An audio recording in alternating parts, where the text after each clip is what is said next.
10 تاریخ جو ہے اس مہینے کی وہ خاص طور پر بہت اہم ہے روزے کے اجر و ثواب کے اعتبار سے، لیکن ہمارے ہاں عموماً عاشوری کا دن حضرت حسین رضی اللہ عنہ کی یاد میں منایا جاتا ہے۔ وہ ایک تاریخی واقعہ ہے جو بعد میں پیش آیا، تو نبی صلی اللہ علیہ وسلم کے دور سے ہی اس دن کی بڑی اہمیت ہے۔ یہود اس دن کے بارے میں کہتے تھے ھذا یوم صالح، یہ ایک اچھا دن ہے۔ بخاری میں آتا ہے ھذا یوم عظیم، یہ بڑی عظمت والا دن ہے۔ تو 10ویں محرم کیا ہے؟ اچھا اور عظمت والا دن ہے۔ یہ کعبہ کو غلاف پہنانے کا دن ہے۔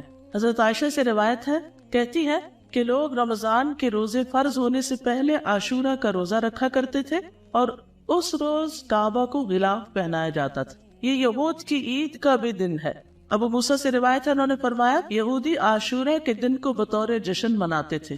نبی صلی اللہ علیہ وسلم نے فرمایا تم اس دن روزہ رکھو، کیونکہ انہیں فرعون سے نجات ملی تھی اس دن، اس کی یاد میں وہ اس کو خوشی کا دن بنا کر مناتے تھے۔ یہ ان کی عورتوں کے سجنے اور بننے کا دن تھا، یعنی اس دن وہ خوب تیار ہوتی تھی کیونکہ جشن کا دن ہوتا تھا، جیسے ہم لوگ عید کے دن کرتے ہیں۔ ابو موسیٰ سے روایت ہے، یہ صحیح مسلم کی روایت ہے، وہ کہتے ہیں کہ اہل خیبر یوم عاشورہ کا روزہ رکھتے تھے، وہ اسے عید کا دن قرار دیتے اور اس دن اپنی عورتوں کو زیورات اور بہترین لباس پہناتے۔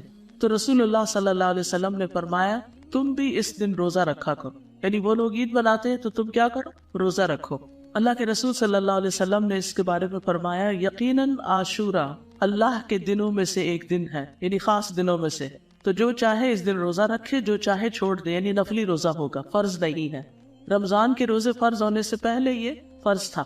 ابن عباس سے روایت ہے، وہ کہتے ہیں کہ میں نے نبی صلی اللہ علیہ وسلم کو نہیں دیکھا کہ عاشورہ کے دن اور رمضان کے مہینے کے علاوہ کسی دن کو افضل سمجھ کر آپ نے اس دن کا روزہ رکھا ہو، یعنی اس دن کو افضل سمجھا۔ اب آپ کہیں گے کہ وہ جو 9 ذی الحج والی بات ہے کہ وہ 2 سال کے گناہوں کی معافی ہے، تو اس دن آپ حج کر رہے تھے اور حج کرنے والے 9 تاریخ کو روزہ نہیں رکھتے۔ یہ نجات کا دن اور شکر کے روزے کے طور پر یہود کے ہاں مشہور تھا۔ جب نبی صلی اللہ علیہ وسلم مدینہ آئے تو وہاں کے لوگ ایک دن یعنی عاشورہ کا دن روزہ رکھتے۔ ان لوگوں نے بتایا یہ بڑی عظمت والا دن ہے، اسی دن اللہ تعالیٰ نے موسیٰ علیہ السلام کو نجات دی۔ قرآن مجید میں پڑھا نا آپ، وَإِذْ نَجَّيْنَاكُمْ مِنْ آلِ فِرْعَوْنَ يَسُومُونَكُمْ سُوءَ الْعَذَابِ يُذَبِّحُونَ أَبْنَاءَكُمْ وَيَسْتَحْيُونَ نِسَاءَكُمْ وَفِي ذَلِكُمْ بلاء من ربکم عظیم۔ تو اس کے شکر میں موسیٰ علیہ السلام نے اس دن روزہ رکھا، یعنی سب سے پہلے موسیٰ علیہ السلام نے یہ روزہ رکھا۔ آپ نے فرمایا میں موسیٰ سے ان کی نسبت زیادہ قریب ہوں، یعنی یہ پیغمبروں کی اطاعت نہیں کرتے اور ان کا حق ادا نہیں کرتے، موسیٰ علیہ السلام مجھ سے زیادہ قریب ہیں، تو آپ نے خود بھی اس دن کا روزہ رکھنا شروع کیا اور صحابہ کو بھی اس کا حکم دیا۔ دور نبوی میں بچے بھی عاشورہ کا روزہ رکھتے تھے، بچے بھی روزے رکھتے تھے۔ ربیہ بنت معوذ سے روایت ہے کہ نبی صلی اللہ علیہ وسلم نے عاشورہ کی صبح انصار کے گاؤں میں کہلا بھیجا، جس نے صبح اس حال میں کی ہو کہ روزے سے نہ ہو تو وہ اپنا باقی دن پورا کر لے، یعنی درمیان میں بھی روزے کی نیت کی جا سکتی ہے، نفلی روزے، اور جو شخص روزہ دار ہو تو وہ روزہ رکھے، یعنی جسے نیت کر لیا وہ پورا کرے۔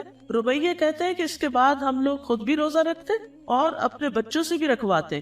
ہم انہیں اون کا ایک کھلونا دے کر بہلائے رکھتے، جب کوئی کھانے کے لیے روتا تو وہی دے دیتے، یہاں تک کہ افطار کا وقت آ جاتا۔ یہ تربیت ہے نا، ٹریننگ ہے۔